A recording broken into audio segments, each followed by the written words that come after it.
Vamos iniciar a nossa revisão sobre as operações unitárias.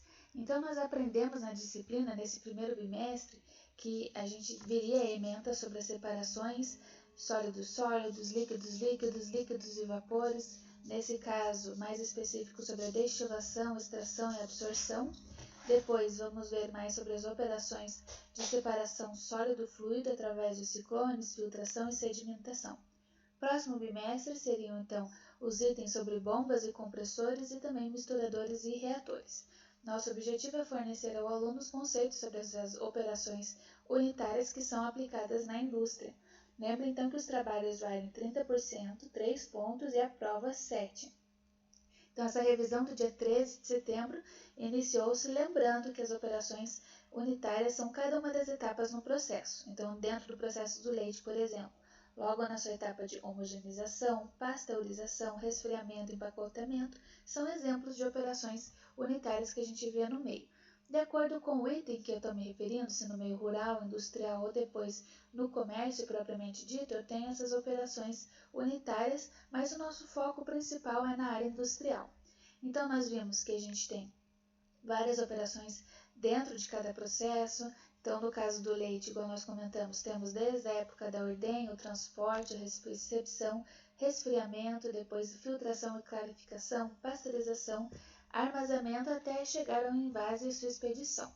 Então, nosso processo químico é dividido por uma série de etapas. Vai depender daqui, vai ser transferido de massa, transporte dos sólidos e líquidos. Temos exemplos como destilação, filtração, cristalização, evaporação, secagem e moagem. Então, essas operações podem ser divididas primeiro em mecânicas, onde eu faço a transporte e separação dos fluidos. Temos a transferência de calor, então quando vai haver um aquecimento ou resfriamento, então há uma mudança na sua temperatura. E também na separação ou transferência de massa, onde temos misturas de fluidos miscíveis, então onde eu consigo separar esses materiais em si. Dentro das nossas operações unitárias mecânicas, então, temos o bombeamento, válvulas de controle ou bloqueio, medidores de vazão, pressurização dos vasos, no caso dos reatores, filtração, sedimentação e moagem. Já na transferência de calor, como o próprio nome diz, ele vai então haver essa troca de calor com aumento ou diminuição da temperatura. A troca de calor, então, pode ser por condução, quando eles estão com temperaturas diferentes em contato, por convecção, quando temos uma mistura de fluidos em temperaturas diferentes, ou por fim a radiação, onde temos ondas de calor e através delas é que é dada a troca de calor. Os equipamentos, então, mais utilizados são os trocadores de calor por serpentina ou caldeiras, e também temos os evaporadores. Já agora, com relação à transferência de massa, temos que um dos pontos importantes para serem verificados seria o ponto de ebulição e a solubilidade dos compostos. Dentro das operações, a gente pode recorrer à destilação, onde a gente vai fazer essa separação por ponto de ebulição, por absorção, que separa por solubilidade, e por fim a extração líquido por líquido. Então, aqui, por exemplo, dentro de umas operações, a gente tem a secagem, onde tem essa radiação, tem uma transferência de calor e a gente consegue fazer essa mudança de fase da água que estava líquida virando vapor, permitindo então que haja secagem do material. A nossa classificação das operações pode ser divididas ainda em operações preliminares, como limpeza, seleção, classificação, eliminação e branqueamento. Então, são aquelas iniciais, onde eu vou escolher o meu material que realmente vai participar do processo. Temos as operações de conservação, que é para manter a boa qualidade do produto, seja através de altas temperaturas ou baixas temperaturas, como esterilização, pasteurização, congelamento, refrigeração, evaporação e secagem. Temos depois as operações que são chamadas de transformação, onde eu vou fazer alteração no material, como moagem, mistura, extrusão e emulsificação. E por último, as operações de separação, que são as mais comuns, que a gente sempre está citando nas aulas, que seriam os exemplos como filtração, cristalização, sedimentação, centrifugação, prensagem, destilação, absorção, adsorção. Lembrando que a diferença deles é que a adsorção fica na superfície e a absorção entra realmente na metade do material, no meio dele. Temos a desumidificação e também, por fim, a precipitação eletrostática. Então, para isso é importante lembrar que a gente tem as leis de conservação. Temos a lei de conservação de massa e de energia.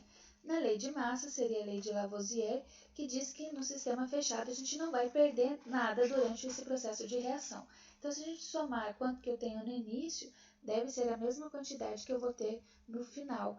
Então, nada se perde, nada se cria, tudo se transforma. Depois vimos que para a conservação de energia, da mesma forma, ela apenas vai trocar a sua forma de energia. Então, nós temos a transferência de calor vinda de um corpo mais quente para o mais fino.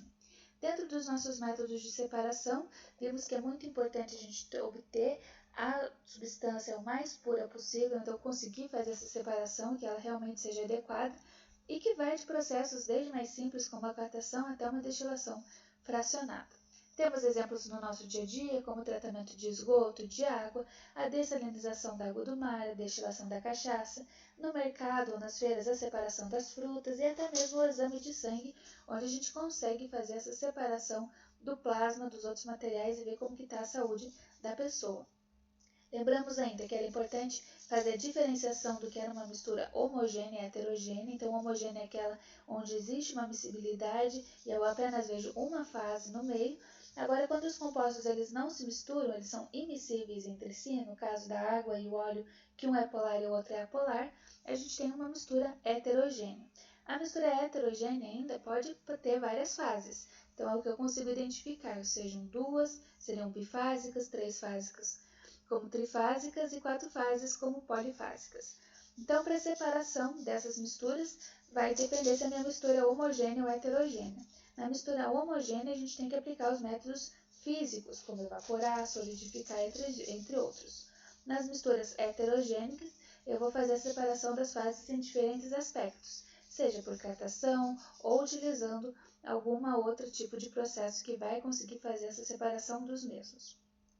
O processo de operação de separação pode acontecer dependendo do meu tipo de mistura, então, se ela é homogênea ou heterogênea, como que é a natureza dos meus elementos químicos, se eles estão, então, com alta ou baixa solubilidade, depende também da densidade e temperatura, e assim eu consigo verificar cada um dos meus componentes qual seria a melhor forma de separação. Dentro dos métodos de separação das misturas, então, a gente tem como exemplos o magnetismo, catação, sedimentação, decantação, filtração, dissolução fracionada, fusão fracionada, liquefação fracionada, levigação, ventilação, peneiração ou tamização, a destilação simples e a destilação fracionada. Depois que eu separo, tenho que armazenar esse material, sejam em pilhas, silos ou vidrarias, e também fazer o transporte deles, seja através de correias, correntes ou caçamba para os materiais sólidos, por bombeamento para os materiais líquidos e por compressores para a movimentação dos gases. Então, aqui a gente tem um exemplo de transportador de correia, onde a gente consegue separar esses materiais sólidos. Vimos ainda sobre a separação até por infravermelho, onde, de acordo com as características do material, o equipamento consegue fazer a separação do que seria vidro ou plástico ou outros fatores que a gente pode estar separando. Entre a separação sólido-sólido, a mais comum, como a gente viu, é a catação e o magnetismo. Lembrando que a catação pode ser feita de maneira manual, enquanto o magnetismo depende que um dos elementos tenha propriedades eletromagnéticas. Dentro da separação sólido e líquido, é comum a gente recorrer à decantação, então a gente espera no primeiro momento esse material sedimentar, depois decanta, faz essa separação do líquido do sólido, e também sifonação. A gente viu depois que dentro do processo de uma separação líquido-líquido, eu posso fazer uma destilação ou uma extração e também uma absorção. Dentro da destilação, lembrando que ela é uma operação que visa retirar um componente da fase líquida através da vaporização parcial, e depois que ele vaporiza, eu ainda posso colocar um condensador e obter de novo ele na forma líquida. E a destilação fracionada serve para separar os componentes que têm pontos de ebulição diferentes. Já a extração líquido-líquido é aquela que eu uso como alternativa para separar os materiais, então, entre si. A diferença entre a extração líquido-líquido e a destilação é que tenho, na extração líquido-líquido, um agente de extração no meio. Eu coloco um novo líquido, um novo solvente que vai separar as fases já existentes. Então, aqui, por exemplo, na separação líquido-líquido, dependendo apenas da sua densidade, a gente consegue fazer essa separação dessa forma. Agora, se eu tenho, por exemplo, enxofre e areia, seria necessário aquecer, de maneira então que o enxofre líquido ficasse fundido enquanto a areia sólida ficasse ao fundo. Depois eu consigo entornar esse becker ou decantar, fazendo a separação entre o enxofre e a areia. Dentro dos equipamentos, então, a gente tem trocadores de calor, filtros, homogeneizadores, centrífugas e secadores.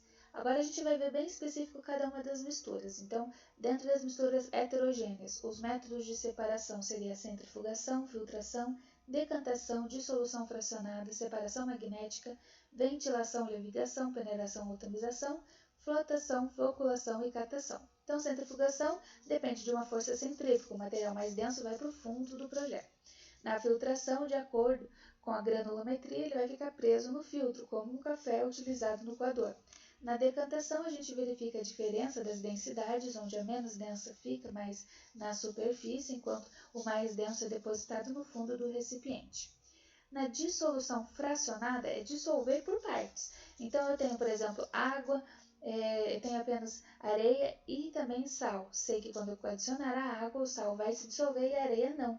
Então, eu consigo fazer a separação desse material. Na separação magnética, dependo das suas propriedades eletromagnéticas, mas eu consigo fazer essa separação do material metálico.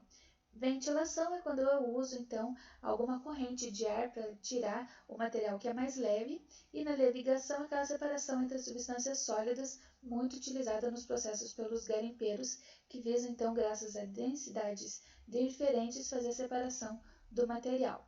Depois vimos um pouco mais sobre a peneiração, que depende da granulometria que você quer separar. Temos ainda a flotação, onde a gente vê até mesmo no tratamento da água, onde eu consigo fazer a separação das substâncias sólidas ou líquidas através da adição de água pela formação de bolhas, ou até mesmo quando eu coloco a água, o próprio material mais leve já vai para a superfície.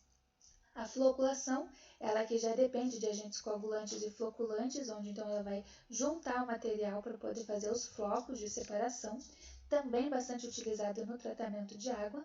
A catação, que é aquele método mais simples que eu posso misturar, fazer essa separação com a mão mesmo, então é realizado de forma mais manual, essa separação de materiais de lixo, de sujeiras de grão e também uma escolha entre frutas, por exemplo, na feira. Agora, nas misturas homogêneas, eu só vejo uma fase, eles estão bem misturados. Como que eu vou conseguir separar e saber que eu tive uma boa separação desse material? Para isso, a gente recorre à destilação simples ou fracionada, à vaporização e à liquefação fracionada. Na destilação simples, então, eu vejo através dos seus pontos de ebulição. Na destilação fracionada, também faço sobre seus pontos de ebulição, lembrando que eu tenho mais líquidos nessa mistura. Como separação de água e acetona. Eu sei que eu vou aquecendo, mas a acetona vai ser primeira separada dessa mistura. Temos ainda a vaporização, que é conhecida como evaporação, para obter, por exemplo, sal marinho, a água toda retirada. Temos a liquefação fracionada, onde a gente faz através de um equipamento específico, mistura-se até mesmo gás para tornar líquidos. Eu consigo fazer a separação até de gases atmosféricos. Aqui a gente tem essa lembrança sobre as características de mudanças de fases entre sólido para líquido fusão, líquido para gás vaporização, quando volta de gás para líquido liquefação, líquido para sólido solidificação. Agora, se o processo vai direto do sólido para o gás, a gente chama de sublimação. Depois vemos alguns exercícios que eu recomendo que vocês vejam com mais calma. E assim a gente parte para a nossa separação sólido-sólido. Nessa separação sólido-sólido, uma das principais características que a gente pode ver é a catação, que seria o mais simples, mas a peneiração é um dos processos que são mais utilizados na indústria. Então, a gente pode, estar falando um pouquinho mais dela, além da dissolução fracionada, ventilação, levigação, flotação, separação magnética e sublimação. Nessa separação, então, sólido-sólido com relação ao peneiramento, eu vou ver a sua granulometria e consigo fazer essa diferença entre elas em tamanho, formas e densidades. Quero trazer, então, uma divisão de sólidos em frações homogêneas, de acordo com o mesmo tamanho. Quando eu tenho, então, um material que é alimentado, eu consigo fazer os que passam pela abertura, que seriam os finos, e os que ficam retidos como os materiais grossos, lembrando que eu tenho ainda um diâmetro de corte específico de qual que é o diâmetro que eu quero selecionar. Na minha operação ideal, então, todas as finas elas passam pelo diâmetro de corte, enquanto as partículas maiores elas ficam presas no meu diâmetro de corte. Quais seriam, então, os pontos que fazem com que a retenção de partículas finas fiquem nas grossas? Pode ser aderência ao pó, aglomeração de vários finos formando um grânulo mais grosso, também irregularidades na malha e mecanismo de operação. A passagem desse material mais grosseiro deve-se ainda à irregularidade das malhas, então algum uma falha nessa malha fez com que o material mais grosso passasse. Se as partículas tiverem uma dimensão muito próxima ao diâmetro de corte, também pode passar. Ou quando eu coloco carga e também forço demais, pode acabar deixando com que partículas mais grossas passem além do meu diâmetro de corte. Para ter baixa eficiência, a gente vê casos de coesão entre as partículas, durante o peneiramento haver fios nas malhas e a aderência dessas partículas à tela. Dentro dos equipamentos utilizados, a gente vê que as peneiras industriais podem ser revestidas de sedas ou plástico, também de barras metálicas ou pratos metálicos perfurados. Aqui a gente viu a análise granulométrica, lembrando que a gente tem várias peneiras de diferentes diâmetros, que vai indo então do mais grosso até o mais fino, e a gente consegue fazer essa curva granulométrica. Para isso, então, a gente recorre a qual que seria a minha peneira e mexe com a sua abertura e a massa que foi retida em cada um deles. Depois eu faço a sua relação da massa retida com a massa total e multiplico por 100 para obter a porcentagem. Depois eu tiro 1 menos a fração retida e depois esse valor da fração retida passante eu vou fazendo essa diferença entre elas até chegar na diferença final. Também depois para a porcentagem do passante multiplica-se por 100. A porcentagem passante e a granulometria é que é utilizada então nos nossos gráficos da granulometria. Lembrem que argila e silt eles são mais finos, a areia ela tem 0,02 a 2 e o cascalho mais grosso. Dentro ainda da nossa separação de sólido, a gente tem a catação, onde a gente tira o material, seja no feijão, no café. Ela é um processo simples de mistura e faz parte das nossas atividades cotidianas. Para a dissolução, então, fracionada, então, por exemplo, eu tenho sal e óleo, posso adicionar água, sei que o sal vai ficar na água. Essa dissolução, então, me permite que depois eu faça a separação dessa água com sal ou água com açúcar. Para a ventilação, é tirar o material menos denso através da introdução do ar. A levigação, então, peneiração e ventilação são métodos para separação da mistura homogênea. Então, através da levigação e ventilação é possível separar as mais densas das menos densas. A flotação, então, eu posso colocar água e o material como a serragem flutuar ou a mesmo colocar borbulhas de ar no fundo do recipiente, fazendo com que o material mais leve vá para a superfície. Depois aprendemos sobre separações magnéticas, depende do material ter suas características eletromagnéticas para serem separadas, e a sublimação, onde a gente parte direto do sólido para o vapor, então a naftalina, gelo seco e o iodo. Depois, vimos um pouquinho mais sobre separação líquido e líquido, ou sólido-fluido. Lembrando que para retirar dois líquidos, podemos usar os processos de destilação, extração ou absorção. Então, aqui a gente tem o processo de destilação, onde eu aqueço o material e um deles já vai entrar em ponto de ebulição, então ele já vai ser evaporado. Pode passar pelo condensador para voltar a ser líquido. Na destilação fracionada, nós temos a separação, por exemplo, do material de petróleo. Temos o butano, propano, gasolina, querosene, diesel, óleo, combustível, além da parafina e outros materiais. Também vimos que os resíduos podem passar por separações, fazendo os óleos lubrificantes leves, médios, moderados ou os resíduos depois posteriormente utilizados no asfalto. Já na extração líquido-líquido, eu vou adicionar uma nova substância, um solvente no meio, que vai retirar uma das misturas do meio. Então, no caso aqui, eu adiciono um soluto no meio e consigo fazer com que haja uma extração, separando, por exemplo, o composto B que estava junto no A, como é mostrado nessa segunda figura. Depois da nossa separação sólido-fluido, a gente pode recorrer aos ciclones, filtração e sedimentação, e vimos posteriormente também mais alguns exercícios para vocês estarem estudando. Esse foi o nosso material, uma revisão rápida do que a gente aprendeu em sala de aula. Caso vocês tenham alguma dúvida, eu fico à disposição. Também recomendo que façam o questionário, desejando a todos bons estudos e uma boa prova.